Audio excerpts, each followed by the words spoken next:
Спасибо. Ты заходи, если что.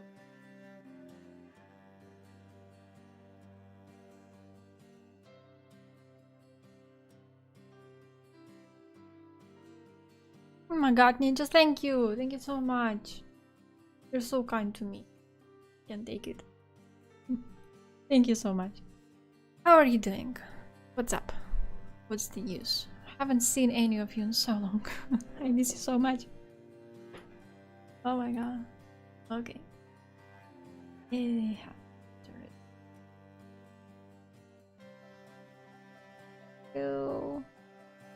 are you here? Are we starting? I am ready. Where is my...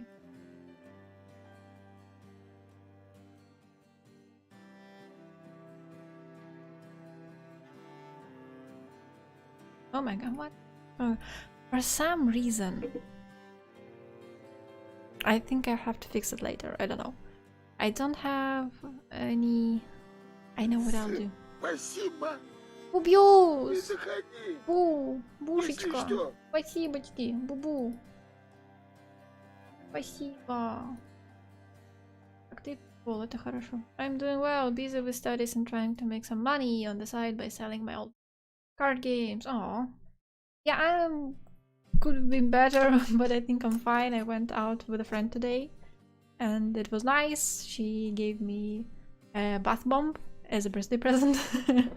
And it's like from Lush. I never had anything from Lush. I'm really excited to try this bath bomb. And yeah, it was nice talking to someone. And now we'll be reading. But oh, by the way, this music that is playing right now, please check it out. My friends made this song. I'm so proud. I think this is so great. I have been listening to it a whole day. The title is like in there on the screen, you know, below me. Yeah, I think it's a really good song. I really like it, and I asked her permission to play it on my stream. She said okay. So I will be listening. We will be listening to this song today while I read a really infuriating book about infuriating people, if I find it. It is. Yes. Помню что-то из того, что было в книге. Помню, что Сахал меня бесит. It's a very calm and nice background music. I love this type when I read it. Yeah, I think it's so I don't know, for some reason it's so nice. I know she makes a lot of music. She is in 2 bands and they play quite different styles. One of her bands is a really folk, you know, they play a lot of Nordic kind of stuff music because they have a lot of people who really like Nordic culture and they learn all these hymns and stuff like that.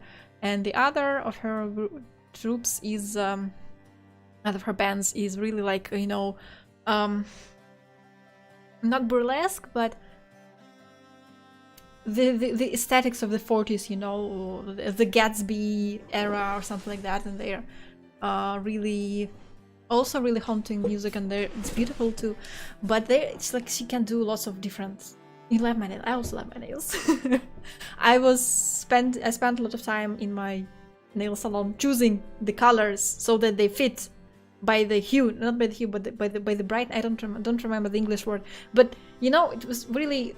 Never thought that learning art will make me sit for 40 minutes at a nail salon trying to choose the correct colors for the nails that they will fit together. But this is life. So yeah. Again, I'm really excited about this song. We will be listening to it on repeat, so get used to it. Okay. What about happened in the book? I remember what happened in the book. I remember that he created a cult. I don't know if he created a cult. The cult found him, basically, so yeah. Somewhere... Where did we stop? I know that we stopped before the next chapter, but where is the chapter? Where is it? How far down this page? I know I have this page to say. Josahal, yeah. Basically, we start before Josahal. The Night Lord, I see him. He isn't here. Kaustus. Who was this? We were reading about the girl. Hi, just a guy. How are you doing? What's up? Listen to this song. Like, the title is below. This is my friend made this song. I like it so much. And they gave him permission to play it. Page 20. I know that page 26. I'm looking at it. It's okay. I found the beginning of the chapter. Okay, yeah, we're reading a book. How are you doing, Just a Guy? How are you? How was your day? I haven't seen any of you for so long. It has been so long. I mean, basically, I also feel like during the past few days, like a week passed, at least a week, maybe a month. I don't know. So many things happened and so many things changed, and yeah. Anyway, yeah, I'm reading a Warhammer book. This is horrible. Day was okay. I'm glad to hear it. It's good when everything's okay. I need to put it like a little bit lower because I will be reading like this. Anyway, Rosa Hal. Sat upon a throne of fur and bone, armor. This is the first line and I'm already upset. I don't like this guy. He is sitting on a throne of fur and bone. Why? I don't like him. Armored fingers stippled before him and brooded on past and future. The Inquisitor brought Mita to the governor's collection. Yeah, collection, right, I remember the collection. At some point she thought that the Night Lord was there and then she got dragged and lost consciousness. She was dragged?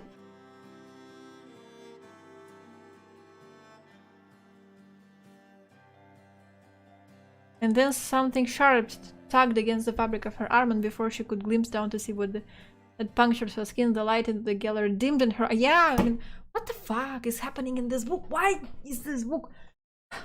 I'm fine. I am okay. Moving on. Okay, he was sitting on a throne, obviously, yeah. While the ladies are getting, you know, drugged, the men characters are sitting on the thrones of bone and fur and bone and stuff like that. Okay. Armored fingers stippled before him and brooded on the past and future. Tomorrow he would strike.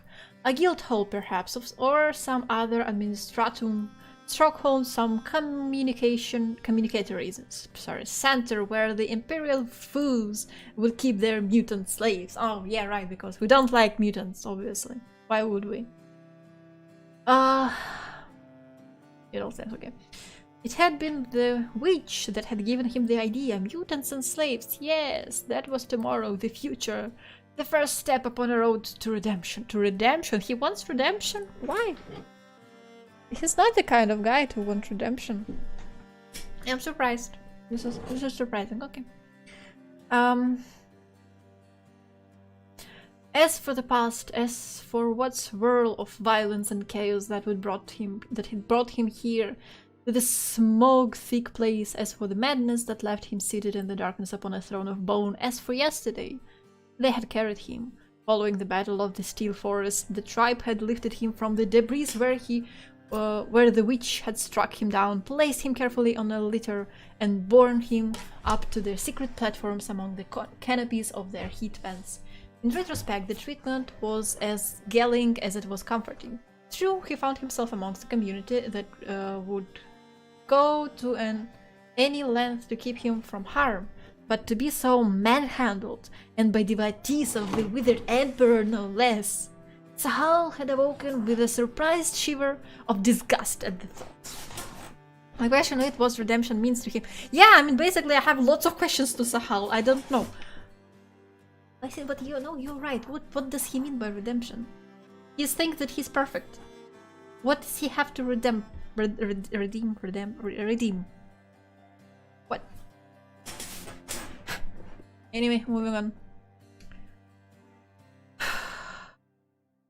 Yeah. Disgusted at the thought. But then his memories were thick with ugliness already. The witch! The witch! She had struck him to the floor with a single flash of her powers, like a bomb between his eyes, and he shivered that such a slight being should hold such power over him. The witch! The bitch! He had not expected to face Psychers. Steeling himself, disgruntled by the need to sink so low, he breathed a reluctant prayer to the dark gods. The ruinous power had always been allies to his cause, enemies of his enemies, but never his friends. And even now, when he needed their patronage, he shivered at the prospect of openly courting their involvement. In the deities of the warp resented, if the deities of the warp resented his reluctance, they gave no sign of it. Within instants, a dark steering plate, a dark steering plate at the edge of his senses. Never mind. He would not be unprepared for the witch a second time. Had the Imperium truly fallen so far from its much vaunted, what is this word? I don't know. During his absence, had the Carrion gods truly allowed such deviants to enter his service ungoverned? Sahal could hardly despise the impurity of mutations. The gods to whom he had just appealed thrived on such things. After all, but it was a needle of hypocrisy that fed the hatred nonetheless. The mutant stood for everything the Imperium revealed: impurity, uncertainty, vulnerability, corruptibility, and yet here they were put to work, devils made useful. Just another sign of the Emperor's weakness, another symptom of his unsuitability for deification. Vaunted, хваленый, I have never seen this word before. How long before the Psychers too were made scapegoats, blamed for actions that were both sanctioned and encouraged, just as Sahal Master had been. Oh, my master! Conrad Curse, the Night Haunter, the Shadowed Martyr, the Martyr, antedescent of the Corona Nox, Sahal breathed the mentor's name, which choked reverence, and as ever found himself calmed and angered in the equal parts. "We shall repay their insults yet," he whispered, voice lost to the darkness of his helm. He returned his thoughts to the witch, flexing his fingers introspectively. She had tasted his thoughts, she could find him again, of that he had no doubt. She had known what he was, and he equally had seen her true self. She had worn it emblazoned on her collar, a thing so inconspicuous he had barely noticed it at the time, and only in the fog of enforced sleep had the symbol come to the fore of his mind. An embroidered eye, bisected 3 times by bars of black and silver, with a tiny skull fashioned at the crux of the central bar. The Inquisition haunting him. He had no time for such distractions. Definitely. Who has time for a distraction when an Inquisition haunts you? You know, it's like such a silly little thing. I have to flip this camera, I'm sorry. I don't like it. Okay.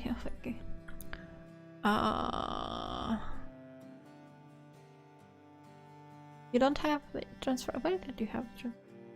Yeah, you have transformation.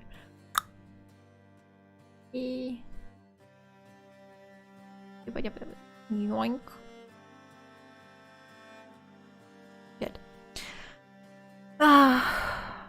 It didn't flip, right? It didn't flip. Тут уже небольшая дырка в сюжете. По идее, на данный момент Сахал не должен знать, что такое Инквизиция. Он был заперт в варпе еще до ее создания. Ты, по-моему, говорил, что он не должен знать про психиков тоже. Про психиков, про сайкеров. Почему у меня камера не повернулась? Я возмущена. О, другое дело. Окей, продолжаем. Потеряла где число. A day had since passed, and the shadow-keen lair within the steel forest had been deserted at his command. Centuries of tradition, long decades of territorial security had perished in the instant it had taken him to shrug and announce, "We move." The witch had escaped, and that meant the Inquisition would return. They must leave at once, he knew, and seek refuge in a place better suited to repel attack.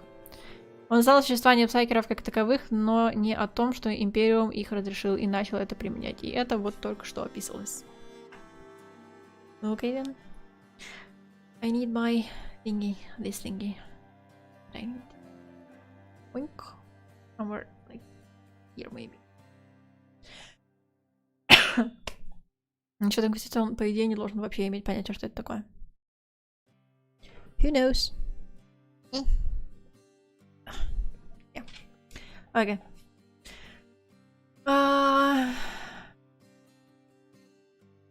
And the Shadow King, his dismal little allies, had not complained once overtly.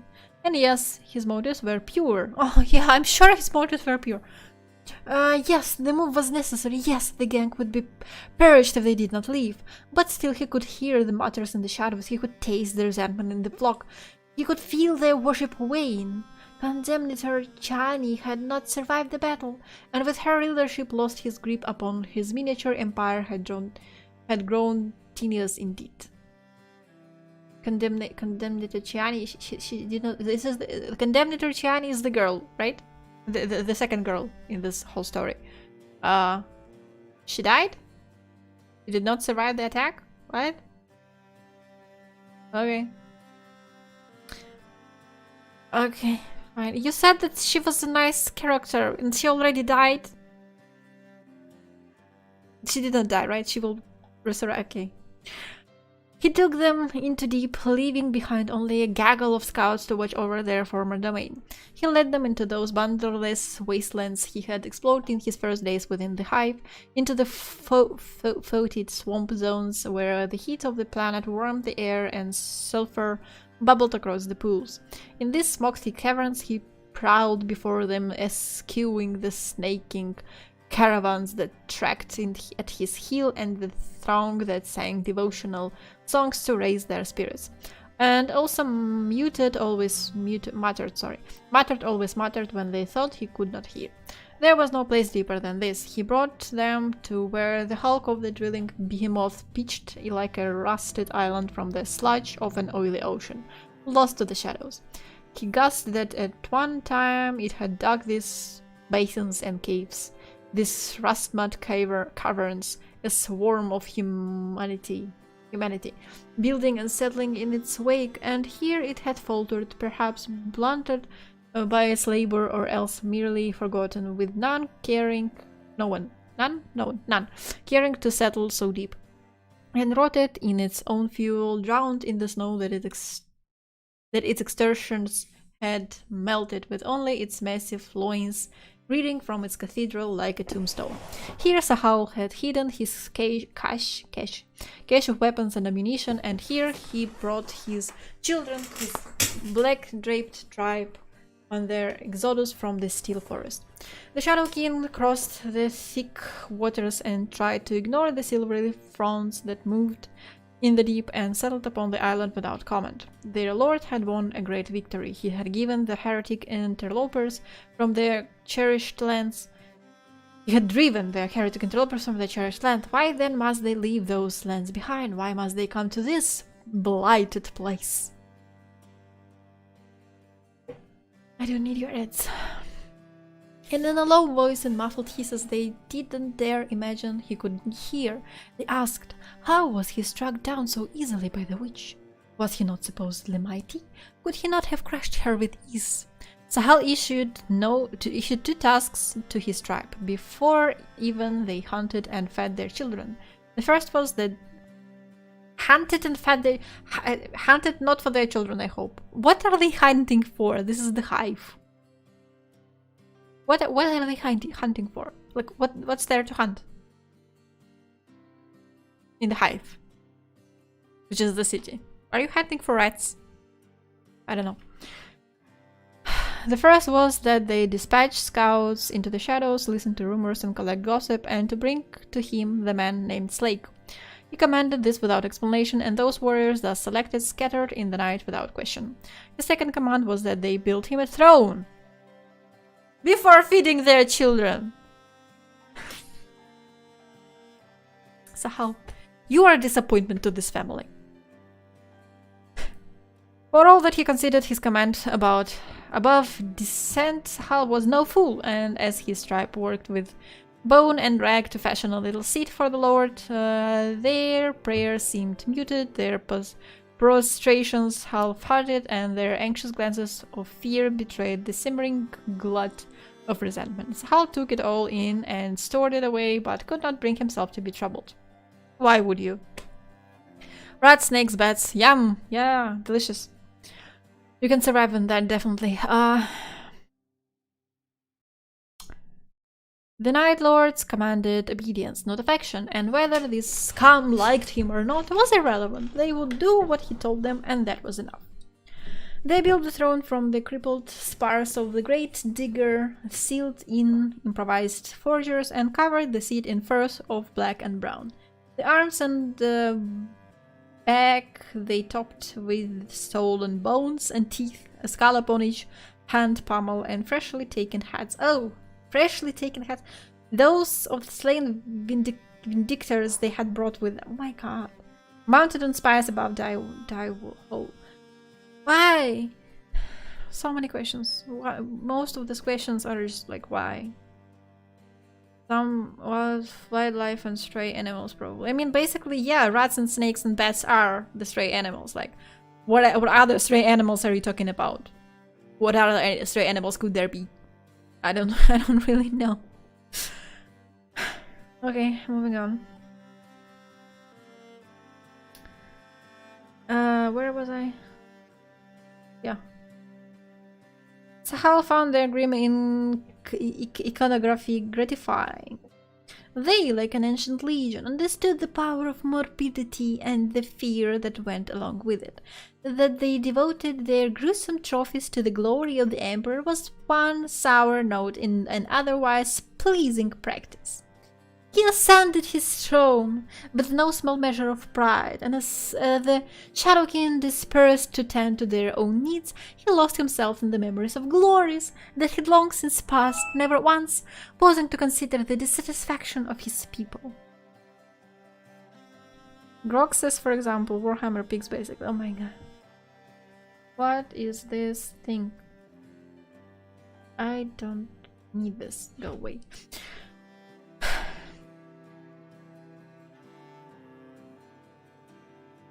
Never once pausing to consider the dissatisfaction of his people. On Sagualsa, the carrion wall, the legion had raised a palace for its lord.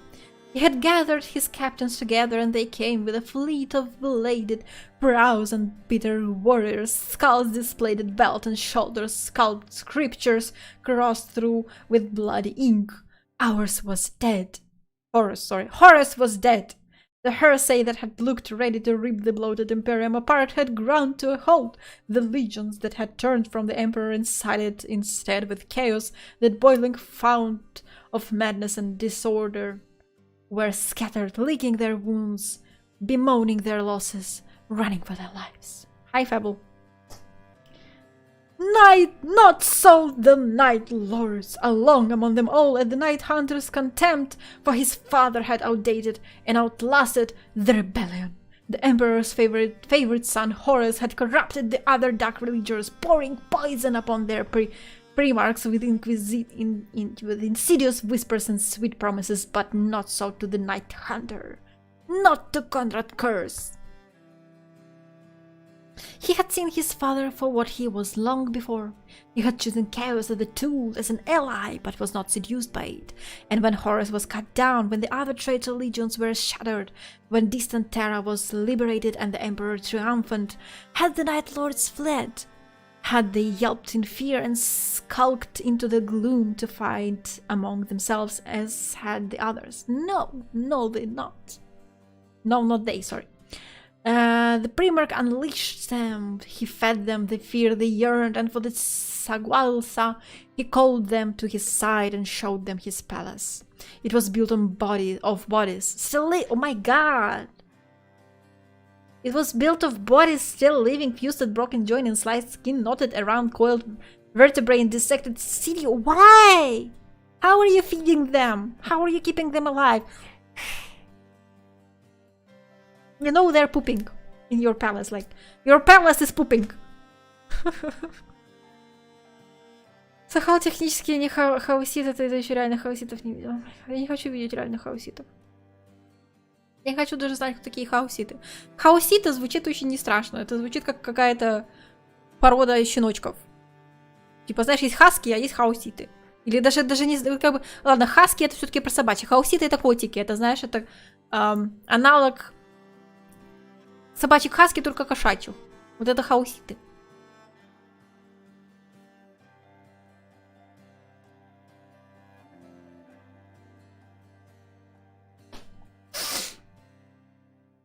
Yeah, okay, yeah. So, your palace is pooping.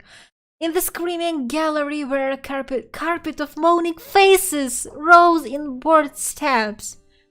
Breathing spies and clutching fingers shriveling along every edge, the Dark Lord received his captains with the bow. What the fuck is this book? I am upset.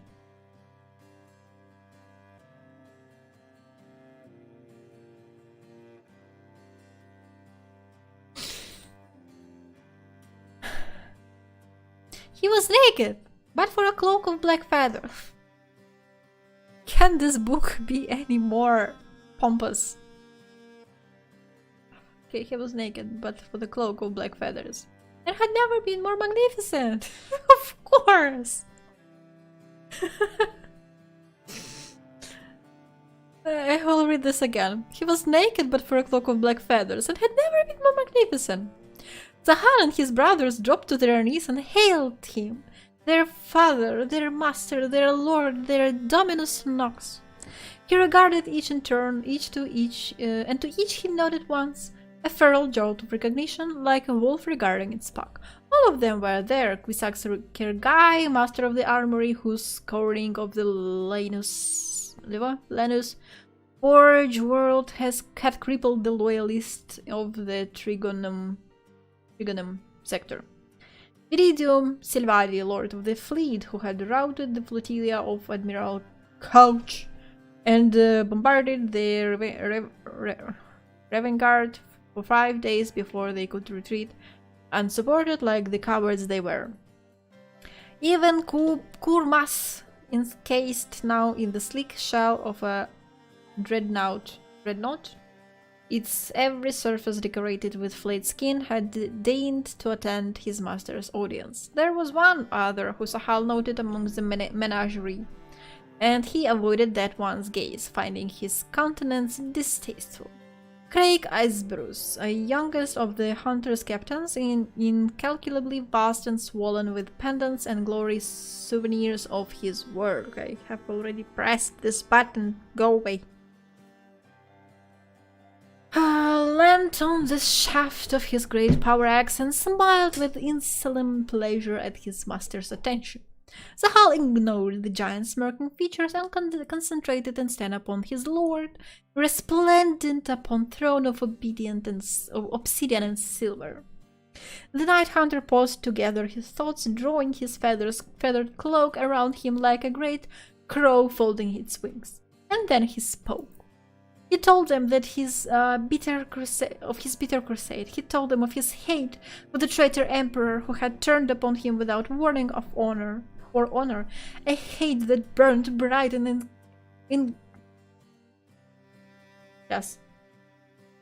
unquenched, наверное.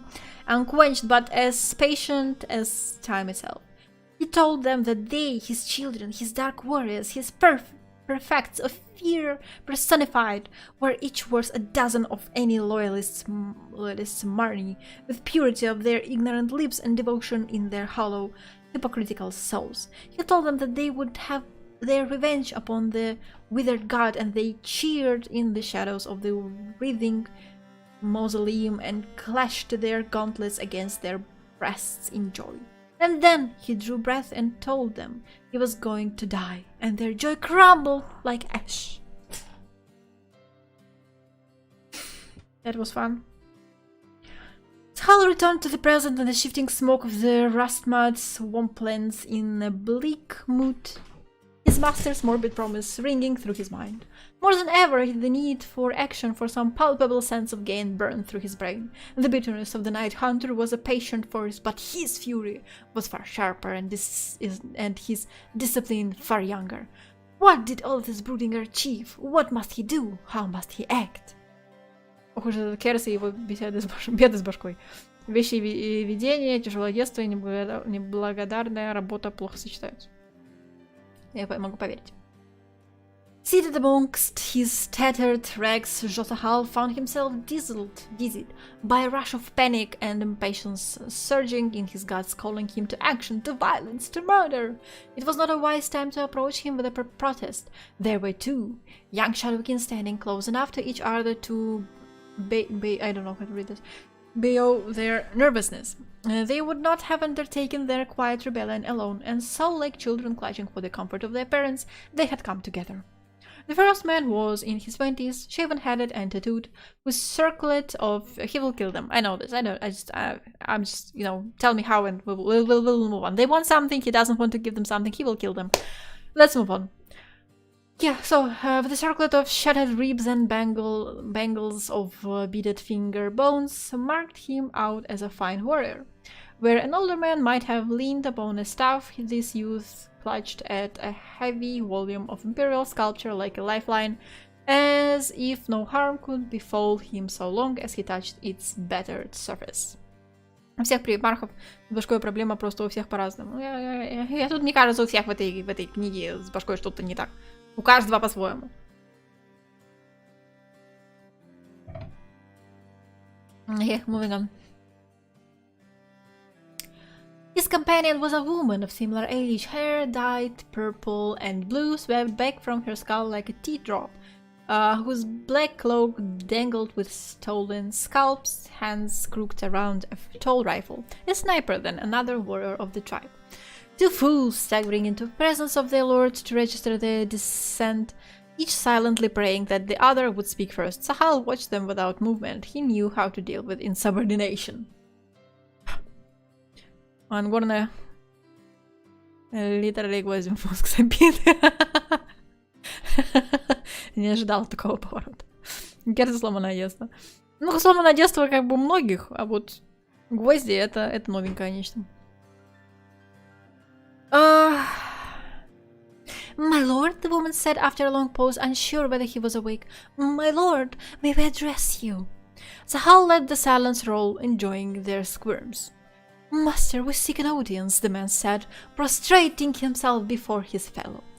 Speak, Sahal boxed finally, enjoying the thrill of horror that passed through across their faces. Again the woman found her nerve first. My lord, we are unsure of this place. The hunters have found little to eat, and the tribe is hungry. She faltered, glancing at the man for support. We don't understand why you brought us here, he said. The accusation firm in his voice. We don't understand what you intend us for. Are we to continue our holy purges, or do you have some new task for us? The woman's voice too grew more confident with each word. We would understand your wishes. An uncomfortable silence settled. Sahal decided to probe the depth of his dissatisfaction, impressed by the audacity. Oh. Have I not given command, he said, that the man named Slake be brought to me? Yes, my lord, but have I not given command that the tribe fortify itself? You have, but have I not led you when leadership was needed and commanded you when command was required? You have, my lord. He stood and raised the volume of his voxcaster, towering above them. Why then, thrice damned, do you stand before me to question my orders? We meant no insult, my lord. It was almost a squeal. We only seek to understand. The tribe is uncertain. In that instant, the woman's silent glimpse into the shadow, Sahal grasped the magnitude of his problems. This pair were not operating alone, he saw, not a protesting minority amongst the whole. No, they were representatives, great warriors selected to represent the clan's discontent to its leader. Praise sighed, Sahal whispered, and again the lenses of his eyes blazed with magnified acuity, penetrating the shadows. And yes, there they were, the elders and the youngers, the women and the children and the warriors of the tribe, all of them gathered to listen beyond the circle of light around the throne, all of them hungry for answers. His rule was not as secure as he had thought. He needed the tribe. What heresy is this? He roared, brandishing his claws. What filth is this? The two warriors shivered on the floor, and he advanced towards them step by murderous step. What pitiful circumstance has brought me to you? The whole hive is lost to the dark and the population corrupted by the taint, and this is my army. These are my loyal crusaders. He spread his arms and undressed the dark ceiling of the cavern, theatrical even in his rage. A tribe of disloyal fools and simpering traitors, a mob who rejected the word of the emperor's chosen because they do not understand it. He shrieked the words until the cavern shuddered, and oh, it hurt to claim such a link to the withered god. But But oh, it was delicious to see the terror in their eyes. Kneel, he bellowed, and the young warriors obeyed without thought. He would kill him, they resolved. He would behead them, so the entire gang could watch, and all of them would know the price of disquiet, the consequences of insolence. They would obey him or face his wrath. It was an intelligent ultimatum. Inelegant. It was an inelegant ultimatum. He knew that as soon as he decided it, he needed the Shadow King as his allies. The recovery of the Corona depended upon it. And if he must kill 9 in every 10 to secure the obedience of those that remained, his army would be small indeed. But there was no other choice. Definitely no other choice. You know, we do not... Talking is still not our thing. Yes, it was necessary. And secretly, silently, a dark portion of his mind giggled to itself and said, yes, yes, make your excuses, deny that you cherish the slaughter, peddle your pretend honor as much as you like. It will do you no good, Night Lord. You are a monster and you know it. Oh my god, he's self-aware. There is somebody, some little voice living inside his skull that is telling him the truth. He knows that he is a fucking douchebag. I'm glad to know it. I'm actually glad, you know.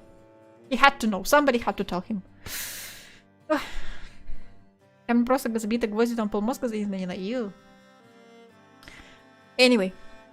He raised his claws and felt the silence of expectation. 100 eyes regarding him from the shadows. 100 gasps burning in his ears. The condemned warriors moaned alone in their throats and a commotion arose across the still waters, faint lights wending their way towards the distant shore. It was the scouts Sahal had left in the still forest, and with his vision sharpened he could see they were carrying a survivor. It was a condemned Torchiani! I told you she's alive! And as the raft slunk out from the rusted island to return her to the tribe, her fevered moans arose in the volume to echo through the swamp. Hail, she yelled delirious. Hail the Emperor's angel. It was like a shaft of light striking Sahal in the moment of rage. His thin lips curled in a smile and slowly banishing that secret voice to the rear of his mind, he sheathed his claws. Obedience could be secured through loyalty as well as terror. Sahal's master had understood that. Condemned Torchiani was loyal to him. They were loyal to her. It was not a complex manipulation. Behold the Emperor's mercy, Sahal said, inventing wildly. В тот момент, когда в пати суровых воинов нет ни одного приличного лидера-переговорщика, и ему приходится вводить NPC-жреца. Да. The Emperor's mercy, Sahal said, inventing wildly. He spared those that are wise and offered redemption to those who are not. He waved the condemned warriors away, returning to the throne. Ave Imperator filtered across the waters, Chiani's plaintive cry repeating over and over. You should listen to your leader, Sahal said to the warriors, retreating backs, repressing a chuckle at his own good fortune. She is far wiser than you. Her leg had been peppered by shrapnel from the explosion, and her throat crushed by an inelegant swipe of a Vindictor's maul. When her bearers reached the foot of his throne, she nonetheless insisted upon standing, staggering as best as she could to kneel before him. My lord, she croaked, voice forever changed by the bruise across her neck, I am gladdened to see you. I feared the worst when I awoke to find the tribe gone. Her eyes blinked with joyful tears. Emperor, be praised that they and you are safe. Sahal was uncomfortable with such unrestrained warmth and struggled to find an answer. Nobody ever hugged him, have they? I just know that nobody has ever hugged him. It's just so sad. The condemnators' return to the Shadow King had effected an almost miraculous transformation. All their sallowness and suspicion crumbled upon itself, becoming devotion once more. It was as if they had been waiting to have their zeal directed, as if their obedience was without question, but, lacking an interface, had become cold and bitter. None of them had relished facing their demigod master themselves, and only via the mediating presence of their leader could they direct their eager energies. Nobody ever hugged us, тайный никому не известный девиз повелителей ночи. Я догадывалась. Просто это неудивительно. By the mere art of worshipping him, condemned Torchiani had abruptly become his most vital resource. He breathed a thankful prayer to the spirit of his master for returning her to his side in his moment of need. "Rest," he instructed her, accepting her grasping supplication without any outward display of chagrin. "Restore your strength." He raised his voice so that the whole island could hear him, chilling tones like a breath upon the air. "We must all restore our strengths," he announced, pulling the ropes out of the throne around him once more. Tomorrow we strike a blow for the Emperor's glory." And this time there was no muttering, no dark exchange of glances, no uncertainty in the Shadowkin response. This time they cheered. Back to Mita.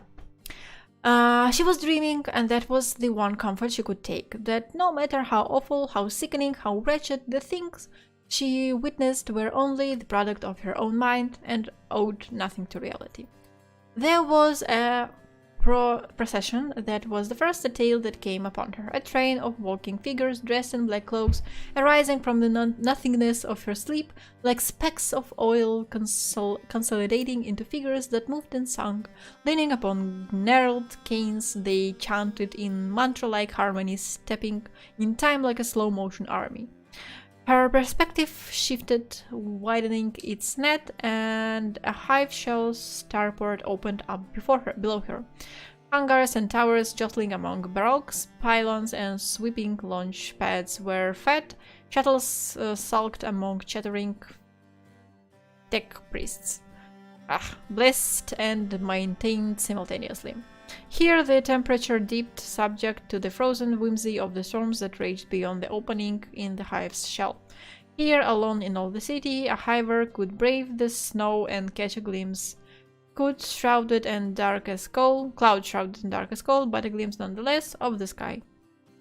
At the end of a broad concourse, where would-be passengers throned and shouted and complained, grotesque servitor drones dangled from ceiling joists like flies in webs of steel, needle arms checking documents and carrying eyes assessing passengers for concealed weapons, signs of disease, or whatever other arbitrary criteria they chose.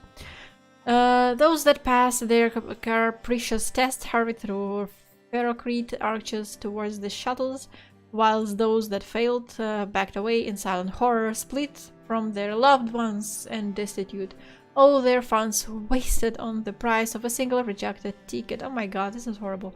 Such wretches would invariably wind up dead, or else filter their way into the underhive, where all the other dispossessed clamored for warmth. But there could be no protest here, not beneath the gaze of the Vindicators, who straddled the entry gates and perched within turrets to either side of the concourse, helmed gazes surveying the sullen crowd for the slightest infraction. The dried blood of the ground was silent testament to the extent of their vigilance. Among the crowds of the procession of black cloaks marched like a shadow, and Mita's slumbering mind again wafted past, intrigued, wondering at their relevance. Well accustomed to the psychic insanity of prediction trances with their excess of color and sound, to her this dreary vision could hardly be considered noteworthy. She wondered vaguely what it signified and scolded herself for such unfounded superstition. Beyond the realm of the psychic trance, a dream was just that, a dream, no more meaningful than a random scattering of images drawn together in an approximation of narrative. Такой себе космопорт, я поняла, да. Арстоцкий, да, кстати, Арстоцкий, точно. Ужасно. But still there was something not right here in this fantasy vision, something jarred. Mirza had arrived upon Equicus as part of the inquisitorial caravan and was therefore received at the uppermost of the hive's 3 starports. So great was the polarity between the tranquil maze of incense-shrouded lounges and their brutal compound that every detail shocked her, every petty act of rejection burnt into her mind. Such was the reality of hive life, on every tier a different world, but she had never witnessed the place laid out below her in the flesh. Why then had her slumbering brain chosen to imagine it, to fabricate its minuta as part of a dream? The procession of cloaked figures joined the rear of the winding queue. For a moment, Mita had wondered whether she had somehow slipped into the Furor Arcanum, studying the strands of future possibility, but no, such visions were fraught with fantasy, abstraction that required interpretation rather than humdrum visions such as this. There was only one other option. Could it be that her astral self had left its body? Could it be that these visions were neither dream nor fantasy nor future possibility, but present occurring events? Could it be that she was remotely viewing things as they happened? Of the four major disciplines practiced in the Scholastia Psychana, she had always considered herself primarily a precognitor, observing the whimsy of the work to determine future events, and had occasionally employed her talents as an empathitor, skimming emotions and thoughts from the minds of those around her. Even in the field of animus motus, telekinesis, the most physically draining of all, she had some small natural talent, but in mastering the role of a proculator, the remote viewer, she had failed dismally. It was a discipline that carried its own risks and was best suited to those without the distraction of other talents. Allowing one's astral form to roam free was to expose it to any malevolent force within the warp that paid an interest. Mita had tried it only once during her first year at the Scholastia, and had been informed by the grim-faced adept tutors that her mind was too ordered, too anxious, too uptight, to engender success. Okay. The discipline required the ability to unfocus, to relax, but to maintain a careful veneer of security nonetheless. Could it be that in her present state, slumbering, surfing on an ebb of dreams and fantasies, her mind had allowed itself to relax enough to break free, and that it was therefore vulnerable to attack? With anxiety rising, choosing caution over curiosity, she tried to wake and could not. Panic gripped her then, and as if from a great distance, she remembered being in Governor Zagreev's gallery of treasures. She remembered the short stab of pain against her arm, and slowly, with the certainty growing, she realized that what had happened. She had been drugged. She had been knocked out like some misbehaving beast, shredding her defenses and her disciplines, and now she was... When she needed the ability to awake like never before, she found herself trapped, ineffectual, relaxed to the point that she had been plunged into a discipline that she had never been taught to master. Her warp gaze had elected to show her something, and she was powerless to decline. Even as her astral form flexed in agitation, the crowds below her began to shriek. The dreamscape haze turned bloody red, and the phalanx of parading figures threw back the folds of their backs, black clothes to expose weapons held against their chests, and opened fire. This then was what her senses had brought her here to see. It was a massacre. The attackers concentrated where they could upon the Vindictor's sentries, pressing superior numbers against them before they could respond. Even in the midst of their alarm, Mita watched helpless as one by one the armored prefects toppled from their perches, last bolts gashing them open, shotguns tumbling from grasping fists. The crowd had become a living organism, bolting and flexing with a single voice, and at their hearts people fell underfoot and were trampled, screams lost to the collective wail of terror. When finally those few vindicators that remained summoned the presence of mind to return fire, their targets proved more elusive than they had anticipated. With their black cloaks removed, the aggressors dispersed, just faces among the turmoil, snapping off opportunistic rounds before vanishing into the crowd. Inevitably, the enforcers chose retaliation above discretion. Snapping orders across the breadths of the conquerors, they turned their shotguns upon the crowd and opened fire indiscriminately. Such was the reality of the Emperor's law. It was better to sacrifice the innocent in pursuit of the guilty than to allow the heretic, the traitor of the abomination, to escape. I don't like this politics.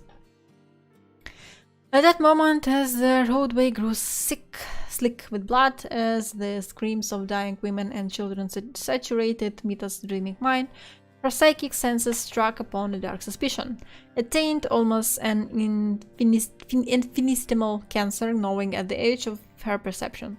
He's here. She drew back from the spectacle, nothing that already a column of indicators rushed to reinforce their beleaguered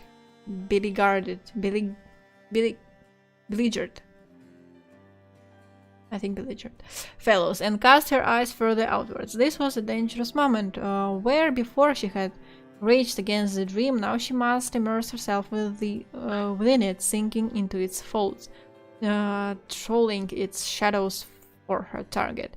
As she did so, with the shudder, the colors around her intensified, the edges of buildings and cables hardened, and in the warp, a hair's breadth from reality itself, the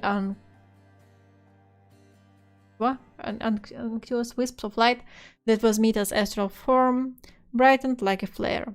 At the gate, the crowd broke its ranks and swarmed through the checkpoints, shrieking and fleeing across the concrete beyond. Cloaks flapping, the starports descended piece by bloody piece into anarchy. Hundreds had died already, and as Mirta shifted her psychic self towards the dark blemish she sought, leaving behind the crackle of gunfire and the shouts of the wounded, she knew that hundreds more would join them. Unctuous Yeleni, господи. And she knew now that it was all a waste. The attack was merely a diversion. She found him, nearby, drawn to the spectral shadow like a shark to blood. He had crawled from the depths of the Undercity, from a fissure at the hive's base where industrial smoke belched upwards in long curtains, and had scaled the plated walls of the lower tiers, claw by claw, rising towards the starports, gaping large fields, not from within but without. What? Okay. Where normally a squad of indicators could be found, thermal cloaks flapping in the wind, gazing out in the ceaseless vigil for just such an incursion. Now the beast's route was clear, now the sentries had rushed off to reinforce elsewhere, now his shadow fell across nothing but empty concrete and silent, unattended shuttles. The Night Lord's entrance to the starport went utterly unnoticed by all but Mita. She swept around him with a dreamscape fracturing at her heel, and all her tenuous energies gobbled by his presence. Where before she had felt the taint about him like a faint promise, now it was a wound in reality itself, swarming around him and sucking at her mind. He had opened himself to chaos, she could see, and in consequence there was some strange quality to him in this esoteric reality, some otherness that here, in the place of uncertain physicality and war-born visions, burned around him like a corona. She felt as though she swam a vicious ocean, and to even approach him took every shred of her effort. He existed at the heart of a great darkness, a blemish in the warp, and she struggled to see him through the fog of his soul. Something was happening to his boundary, some trick of what passed for light, some sense of motion, of swarming. And the voices, clattering, whispering, giggling tones of the on the cusps of hearing, were they real?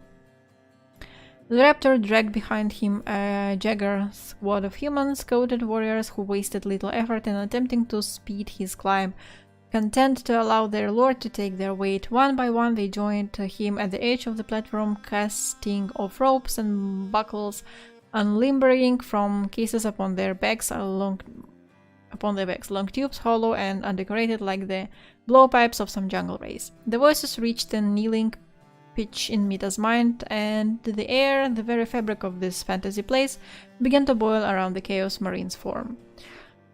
As if his mere presence were anathema to reality. He paused. He glanced around himself as if listening to something that only he could hear, and his companions exchanged nervous glances. "She is here," he said. "My lord, the witch, she is here, she is watching." Mita's panic surged. How would he know? In fear and reflex, she tried to kick herself free of the dream, but it was too late. She had immersed herself too deeply. The drug continued to grip her blood, and she could not escape into the waking world. The Night Lord's companions had taken up combat stances, knives and hatchets brandished. "Where, my lord?" one hissed voice, little more than a whisper. "What could we do? What should we do?" "Fear not," the monster said, and his voice betrayed its amusement. "We each have our guardian spirits. It is not wise to eavesdrop on one such as I, as the bitch will discover." Okay, you really like the B word. And then the distortions that boiled around his outline seemed to pulse, and the fabric of the dreamscape ripped. And there, like splinters of shadow hanging in the skies, the chittering something of the warp were released.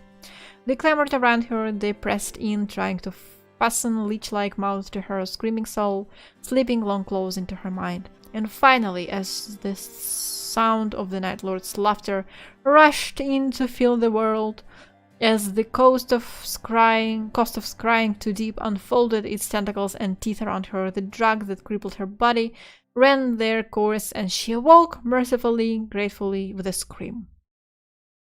She wasn't herself. She saw immediately whatever had happened to her, whoever had dragged her. She'd been returned to her quarters without so much as a brace. Given that Kaustus was the only one present when unconsciousness had claimed her, it was an uncomfortable possibility that presented itself. Had he done this to her? But why? Why had he called her to the governor's gallery? Why had he instructed her through doors? And why, Emperors? Also, why would her own master incapacitate her just as she sensed the enemy's presence? She pushed it from her mind. It was an enigma that would have to wait. She was dressed and sprintering towards her master's suit within an instant. And with every footfall, she blotted out the horror of what had happened inside the dream. Her tutors at this Calastia would have been revolted by her foolishness, crying so close and so unguarded to a creature of chaos. Little wonder she'd fallen prey to the predators of the warp. She sought no more hunt sharks. She should no more hunt sharks by painting herself in fresh blood. Then she should use her warp sight to spy upon agents of the ruinous power. And as she berated herself, Kaustus' unkind words came back to her with a razor-like clarity. "You lack experience, you are unqualified in the ways of chaos." He had been right, the bastard. Still, she lived yet. She'd escaped though barely, and now she had news for the Inquisitor that could not wait. "My lord!" she howled, bursting past the sentries at his doorways. "I know where he is, I know where the and stopped. Kaustus was not in his chambers.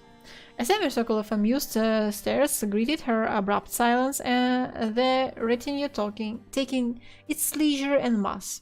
Priests glanced up from mumbled prayers, scholars raised horned brows from ancient manuscripts, warriors posting games of dice, and on every hooded face a demeaning smile played. "Looks like someone finally woke up," said one. Mita blanched. What do you mean?" The Inquisitor said you were taking a break." A chuckle rolled across the room. Indignity burst like a ripe boil in Mita's mind. "I was drugged. Warp spit and piss. What did you expect?" "Yeah, he said you've been suffering from paranoia too." More titters circulated. Mita took a breath and rose above it. "Where is he?" she demanded. "I haven't time for this. It's important." "He isn't to be disturbed. Tell me. I ordered you to tell me." "Yeah, not gonna work, Mita, sorry." She knew it was a mistake as soon as she said it. The temperature seemed to drop. "Is that so?" one of them said. Several figures, blocky shapes with the rolling movement of wearers, slouched to their feet, drawing closer with languid menace, lips twisted in a scowl. "I don't think," one growled, "that we're in the mood to be taking orders from you." I outrank you," she said, almost keeping the quiver from her voice. The largest of the thugs was all but touching her now, and it was only the psychic pull of amusement from the others that prevented her from staggering away. She refused to give them the satisfaction of another humiliation. "And the brute grunted, stabbing a finger against her chest, "that we could snap you like a twig." Prodding her on reflection was a mistake. I won't tolerate this disrespect anymore, she whispered as much to herself as to the man, and without warning she raised her knee as hard and fast as she could, directly into his crotch. Good girl! Like you. This is... yeah! Nice. There was a noise not unlike a damp crunch. Oh. He went down with a gurgle, and that might have been enough to end the matter, perhaps even to gain her a modicum of esteem from the shrieking fool's comrades. Had she been finished with him, she was not. Oh my god, okay. Let's go, Mita. She knelt on his chest and pushed a hand against his forehead, ignoring his cries. She dispensed with subtlety, plunged a dagger of psychic thought into his moronic brain, and needled about until the information she sought rose to her fore. She swam through simple thoughts, hunted down her target, and left with a vindictive kick. The warrior died? Why? I mean, yeah, like, kick him a couple of times, but...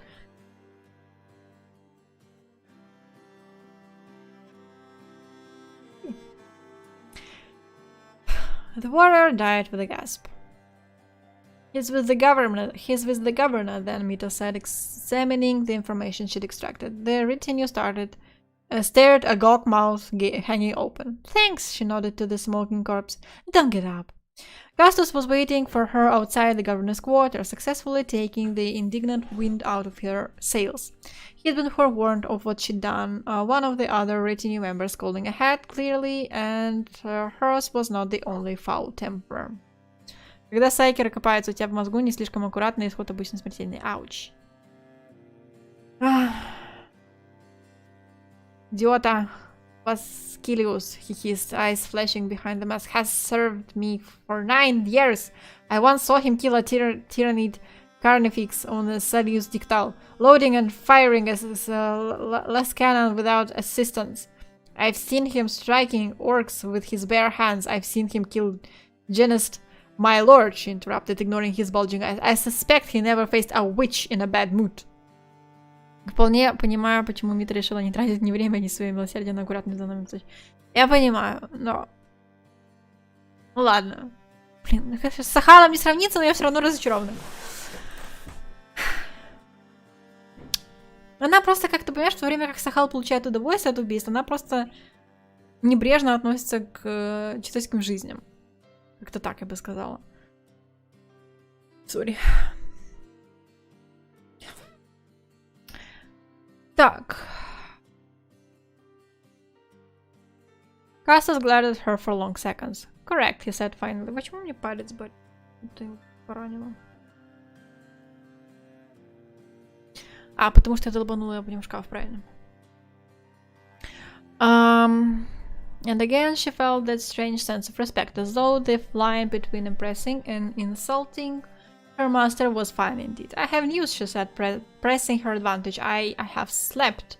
I have seen where the traitor Marine. Interrogator, we have discussed this. I assured you it was being dealt with. There was an attack, my lord, upon the spaceport. I saw it. It may still be underway. Castus eyed her suspiciously, absorbing her words. An attack? He said, and for the first time, Mita felt that finally he was taking her seriously. Yes, I watched it all. Hundreds died. Castus half turned away, fingers kneading together. He spoke beneath his breath, and Mita struggled to hear. The spaceport, he muttered. Why the spaceport? I don't know, my lord. He turned back to her as if surprised by her presence, and again she felt that there were elements to this maze she didn't understand, pieces moving across a mighty chessboard of which she could witness only a fraction. The certainty was rapidly settling upon her that she could trust the testimony of nobody but herself. What should we do, my lord? She hissed, astonished at her master's display of indecision. Never before had she seen him so affected by a sliver of news, let alone one from her mouth. Do? He muttered. We should wait. His voice trailed off, his eyes gazing into nothing. She stared, astonished and frightened by this new Castus. My lord? And then abruptly he was back, eyes focused, voice hard, and it was as if he had never been away. We do nothing, he growled, turning away, gesturing at the gaudy-dressed servitor doorman to the governor's chambers. But nothing. How many times must I say, interrogator? It is being dealt with. I have my own methods. Работа у нее такая, инквизиция, работа по заветам иезуитов. Если цель спасения души, то цель оправдывает средства. А учитывая, что спасение души в Вахе штука не иллюзорная, и питающиеся человеческими душами демоны вполне реальные, короче, не учат их особым милосердием. Херово это все. Знаешь, как бы, посмотри, чему Сахала научили. Мой учитель меня научил, страх, вот это все. И что получилось? Посмотри, испортили нормального самого воина. Бита теперь тоже не научили ее милосердию. Ай-яй-яй. И что мы имеем теперь?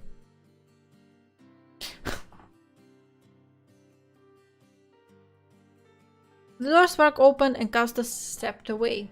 But my lord, her cry caught him on the threshold and he turned back to regard her from the corner of his eyes.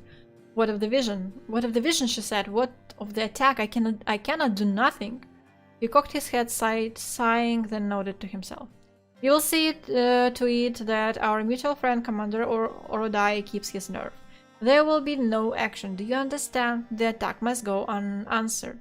She glared down the lens of his prolonged fingers, brandished like a gun, and swallowed. She wanted to shriek, but why? She wanted to grip him by his peacock lapels and shake him until he gave her the answers she needed. She wanted the answers she needed. Okay. She wanted to understand what in the name of Terra's Ars he was playing at. But more than anything, she wanted to his approval and his respect. For once more, she dipped in a bow, swallowed her objections, and said, "Yes, my lord, the Emperor prevails." Indeed he does, the interrogator. Be about your duties. The door began to close. Mita pounced upon her one final chance like a famished tiger. My lord?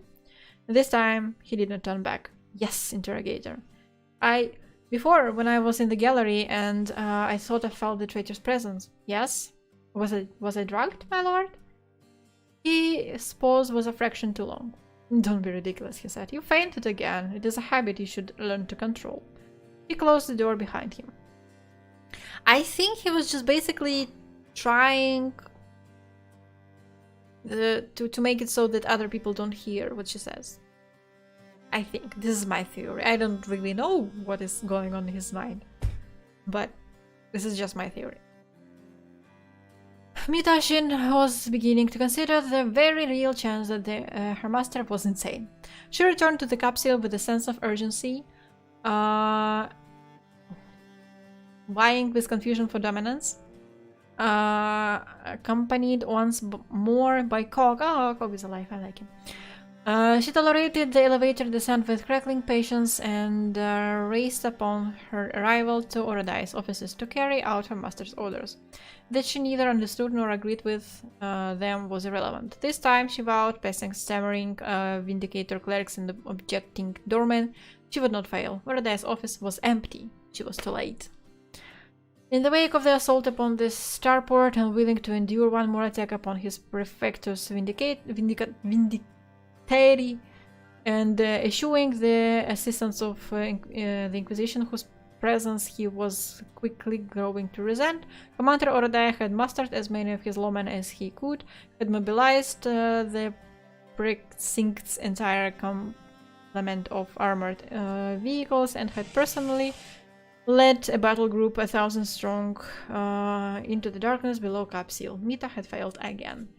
War was coming to the Underhive. I think it's a good place to stop because I need to sleep. Yeah. No, not the wrong calendar. Where is my... Yeah, I'm looking at my tomorrow's schedule. I think we will stop here.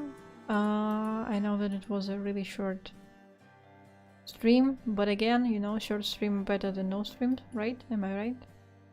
I am right. Yeah, I updated the pages. And I'll be going to bed. На самом контенте остановились. Вот отлично, как бы клиффхангер как раз на следующий раз будет приятно начинать, правильно?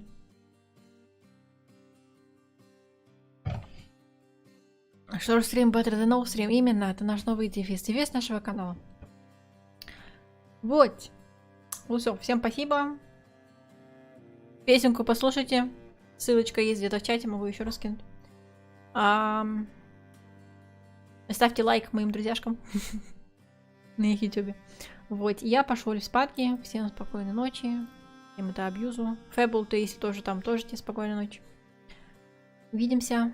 Завтра увидимся на Borderlands. Bye!